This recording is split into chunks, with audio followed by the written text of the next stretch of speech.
Hello, welcome to the Culty Podcast. I'm your host, Culty, and today we are talking about cults. Because honestly, when are we not? What are we talking about today? Today's episode is a short overview of the news of 2026, March 2026. I try to do a list of news articles every month, but there's not always as much to talk about. So whenever there's not as much to talk about, I do it in newsletter form. But yeah, we have um, 4 pages today, so that I deemed that enough for an episode. I will be reading from the script, so if my eyes go all over the place, like I'm reading. Um, I'm not going into detail for every story, so if you want more information, I will be putting titles in the description box and you can research it yourself. Everything I'm saying is alleged, is what I found researching, is public information, so please don't sue me. Also, please be respectful to any people involved in the stories. We don't know their full stories, we don't know the victims. Um, yeah, just don't go after anyone. That's not what we're doing. I hope you have an interesting time listening to all of the stories, and here we go.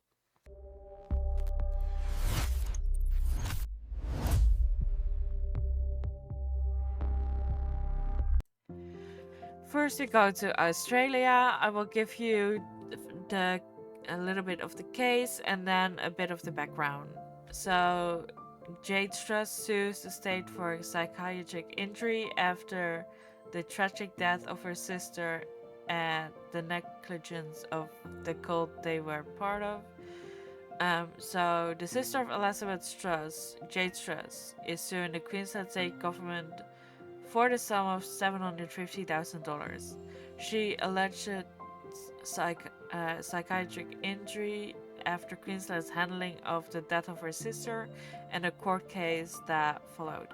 She allegedly heard of her sister passing from media reports and the news. So, what is the background of this case?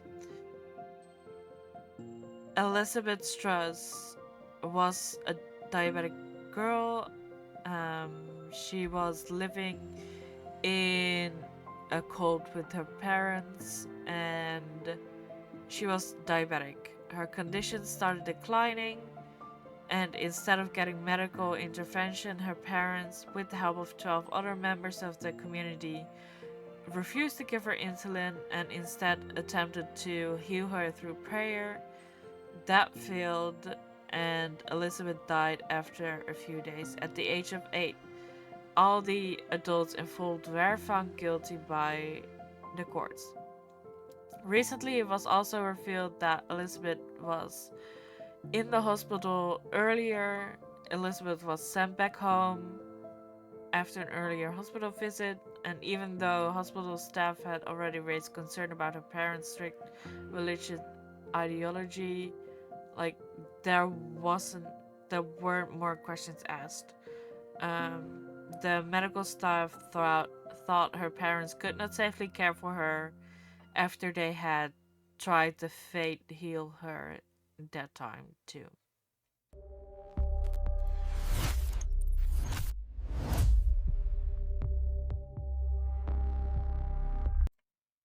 Now we move to Germany, and I should have apologized for mispronouncing names in the last story, so I'm doing it now.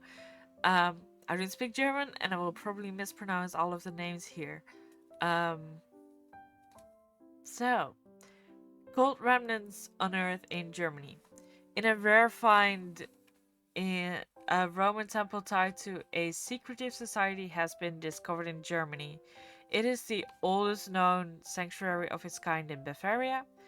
The remnants were found ahead of a construction project involving multi-story apartment buildings in Regensburg. The temple was built in the 1st or 2nd century AD. It was dedicated to Mithras. This deity was associated with light and cosmic order.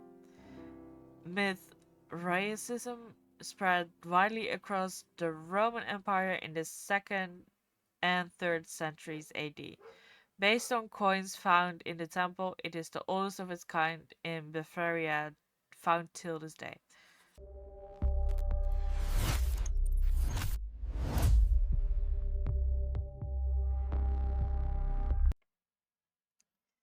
Now we go to the USA. A woman files lawsuit against Spiritual Compound. The Spiritual Compound location base is on the right of the screen and the former leader is on the left. A woman who claims she escaped from a spiritual compound near Tumakakori after 20 years of abuse has filed a lawsuit in Superior Court in Santa Cruz County. She alleges forced labor, sexual exploitation, and psychological coercion. The lawsuit lists as defendants Global Community Communications Alliance, the estate of its late leader and founder Anthony Joseph Delevin, and 4 other leaders of the group.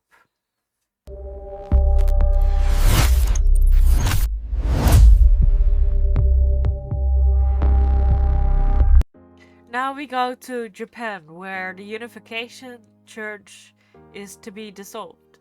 The Tokyo High Court has upheld a decision to dissolve the Unification Church. The church used coercive tactics to acquire donations from its members. A lower court ruled last year it had committed acts in violation of laws and regulations, which were significantly harming the public welfare. There has been an intense focus on the court rulings related to the church, mostly because of the perceived harm the church has done and its involvement with former political leaders. Under the Religious Corporations Act, the church will be forced to compensate the people affected. Those fees are approximately $97 million. I'm not completely sure about that number, by the way.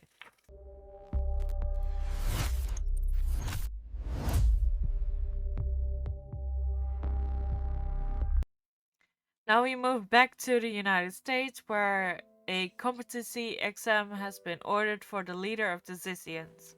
A lawyer representing Jack Lasoda, also known as Ziz, the leader of a cult-like group that has been linked to 6 deaths, told the judge that there is reason to believe his client is mentally incompetent to stand trial on federal gun charges.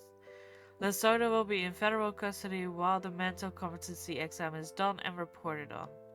The current proceedings might cause delays to the rest of the scheduled trial. Lasoda herself believes she is competent to stand trial and has always denied being part of a cult. Lasoda, Michelle Zyko, and Daniel Blank were arrested last February after a landowner found them living in box trucks at the end of a snow-covered dirt road. This is not the first time members of the group have come in contact with the police. Decisions have been tied to smaller crimes and deaths.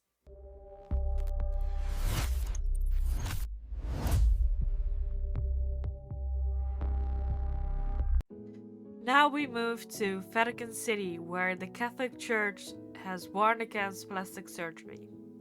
The Vatican warns against getting cosmetic surgery.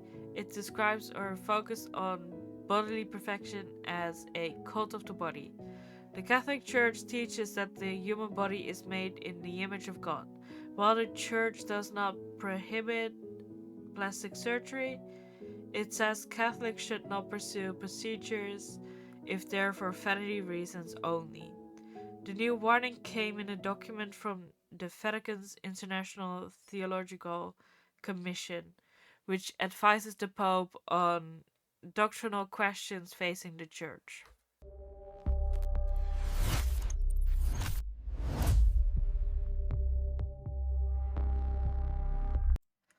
Now we go to Egypt, where remnants have been found from a cult.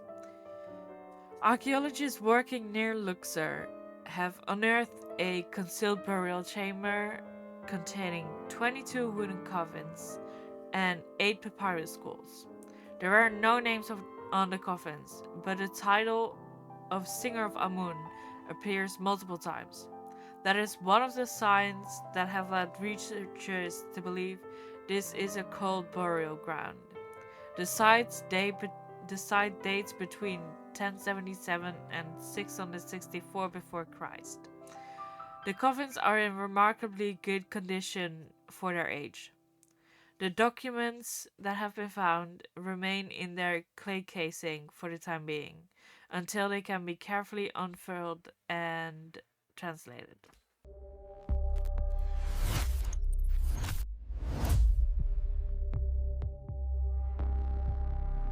Now we go to Canada, where charges have been stayed against Queen of Canada cult leader.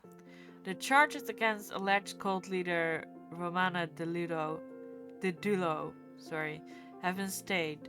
A stay of proceedings means that the prosecution is halted, but charges can be reintroduced within 1 year. The reason the case has not moved forward is because of a lack of evidence to secure a conviction. The ministry said, and I quote, "To move forward with a prosecution, public prosecutions must be satisfied there is a reasonable likelihood of conviction and that it is in the public interest to continue with a prosecution. If either piece of this standard is not met, the Crown cannot move forward with criminal proceedings. Based on the evidence gathered, there was not a reasonable likelihood of conviction." End quote.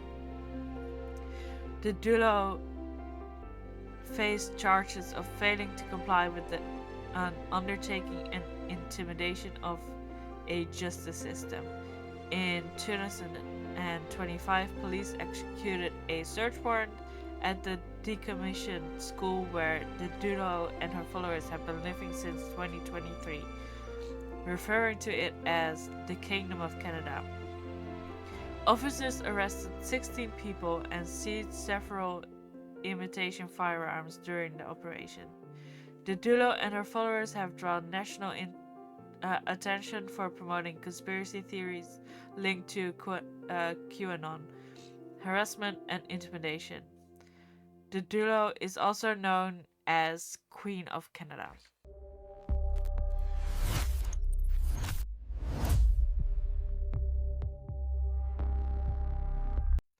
And we're going back to America, where the leader of an Amish community has been arrested. Sam Shetler, the leader of an Amish community, has been arrested on suspicions of sexual abuse and forced labor. The arrest came after a search at the Mercy and Truth Amish and Mennonite retreat. At least 3 witnesses spoke to authorities about their experience at the retreat. Besides the retreat being described as abusive and controlling, it has also been described as cult-like. Court documents state that Shetler has been accused of making at least 3 women believe they were possessed by demons and that they could only be healed by his massages. Prosecutors filed charges of 2 counts of trafficking for forced labor and 1 count of sodomy against Shetler. Shetler's bond has been set at $100,000. Shetler has pled not guilty to all charges filed.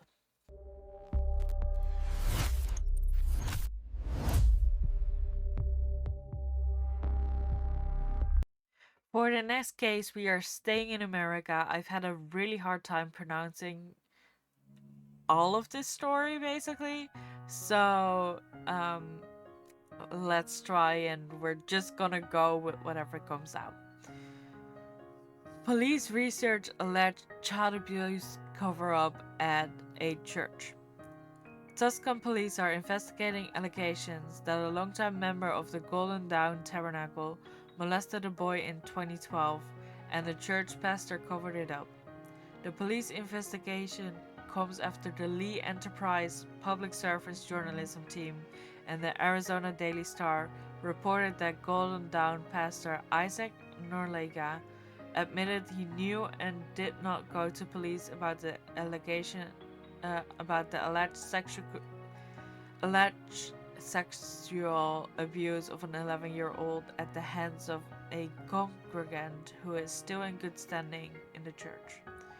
Under Arizona law, priests and clergy members are mandatory reporters who must make a report to law enforcement or the Department of Child Safety when they have a reasonable belief that a child is the victim of abuse. Failure to report child molestation is a felony. Golden Dawn Tabernacle is very controversial and it keeps popping up more and more as allegedly being a cult.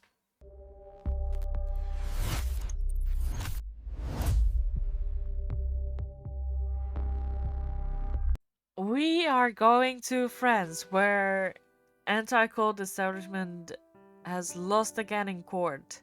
There are a few French terms in this and a few English terms that I have a hard time pronouncing. Please don't mind them. I'm very sorry about mispronunciation and stuff. But yeah, I try my best. The Court of Appeal of Aix-en-Provence issued a significant ruling against France's state-funded anti-cult establishment. This decision overturned a ruling from 2025 that had supported the anti-cult association's refusal to publish a legally required right of reply from the association Non à la drogue, oui à la vie. The court's terms were clear regarding the boundaries of anti-cult rhetoric when it conflicts with fundamental guarantees. The case stems from an article the establishment published. In it, they urged the Ministry of Budget to review the association's eligibility for tax deductible donations. The letter argued that the association openly referenced L. Ron Hubbard and claimed support from Scientologists worldwide, and therefore should not receive tax benefits intended for organizations recognized as serving the public interest. The association used its statutory right of reply and submitted a text for immediate publication beneath the contested article. This reply defended the association's mission in the public's interest to work in drug prevention education, its recognition of tax authorities, recognition by tax authorities, and its independence from the Church of Scientology. However, Catherine Katz, director of publications, refused to publish it. She claimed it was misleading, promotional, and irrelevant to the original accusations. The Marseille court agreed with this reasoning. Now, the Court of Appeal has fully reversed that decision. The picture you see on screen is the group Non à la drogue, oui à la vie.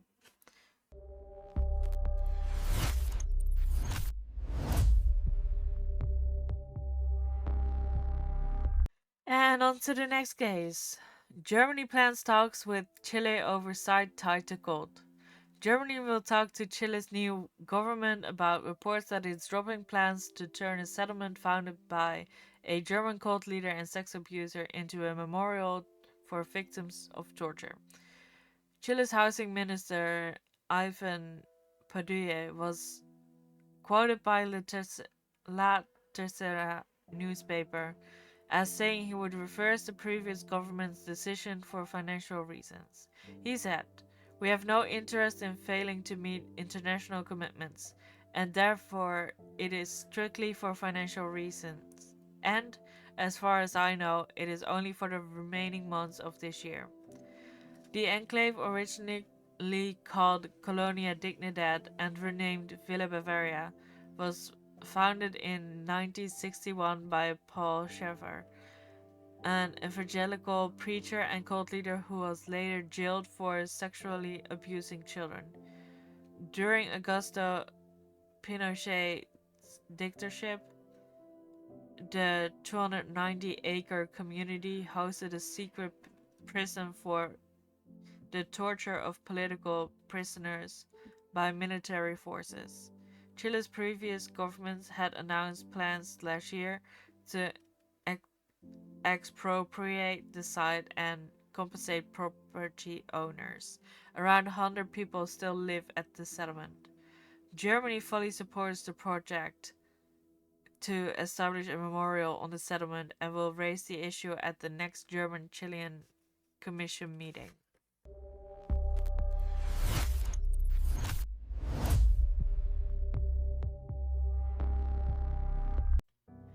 And for the last case of today, we're going back to the USA, where the founder of Sex Cult has been found guilty and sentenced to prison. Nicole Dedone, founder of One Taste, has been sentenced to 9 years in prison. She had been found guilty of criminal exploitation. Dedone and her former head of sales, Rachel Charich, were both accused by federal prosecutors of subjecting members of their sexual cult company to economic, sexual, emotional, and psychological abuse, surveillance, indoctrination, and intimidation. Nicole has to pay back the $12 million she gained from selling her stakes in the company back in 2017, and she has to pay close to $900K compensation to 7 victims.